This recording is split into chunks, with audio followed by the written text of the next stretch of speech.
The Australian government have announced that they will make changes to the BIIP program, which is the Business Innovation Investment Program, that would include the program. And I think the change will happen on the 1st of July 2021. But as an insider, what news have you heard? Could you share some of your insights of how the SRV program, including other 1AA, A, B, C, D, E, and 132, how they will change? Sure. Okay, yeah, you're right, Sean. The government have indicated in the recent budget in October that they will make some changes to the Business Innovation and Investment Program, which includes the SIV, and those changes will be implemented on 1 July 2021. So they will only apply to people who apply after that date, after July next year. And those changes, we don't yet know what the changes will be, but we can, assume based on what the government have said in past announcements. It looks likely that they want to simplify or streamline the process.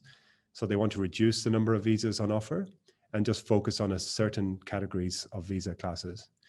Now, one thing we can say with reasonable certainty is the SIV program is here to stay. I think the government have demonstrated, certainly this year, that it's a top priority for them. And we think the SRV program will be in place for many years to come. In October, the government doubled the number of business innovation and investment places for next year. So they increased it from almost 6,500 to 13,500. And that demonstrates, at a time when most other visa classes have reduced, that the government is very keen to attract investors and entrepreneurs and business people to Australia, because they know that those people will help Australia recover from COVID and from the current situation, economic situation. The second thing they've done is they've prioritized SRV investors. So they've said these investors will get priority processing. And we've already started to see that, in that processing times are now much less than they were in recent years. So the processing times are a lot quicker for SRVs. And thirdly, the business investor visas, or like SRV, have been given an exemption to travel to Australia. And this is one of the very few visa classes that are actually allowed to visit Australia now.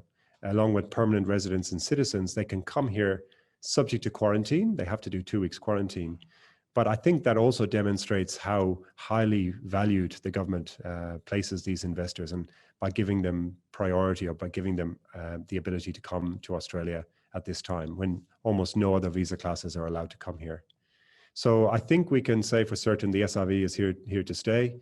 The government may look to increase the investment threshold from 5 million to a higher amount. We're not sure. We hope that it remains at 5 million, but that's a possibility. And they may also increase the amount of venture capital you must invest in, which is currently 10%. Again, these things are not certain, but I think we can say with great certainty that the SRV is here to stay, and it's something the government will hopefully promote and prioritize in the next few years. It's certain to say that SRV will stay, and the government will prioritize that, yeah? That's good news for all the potential business migrants.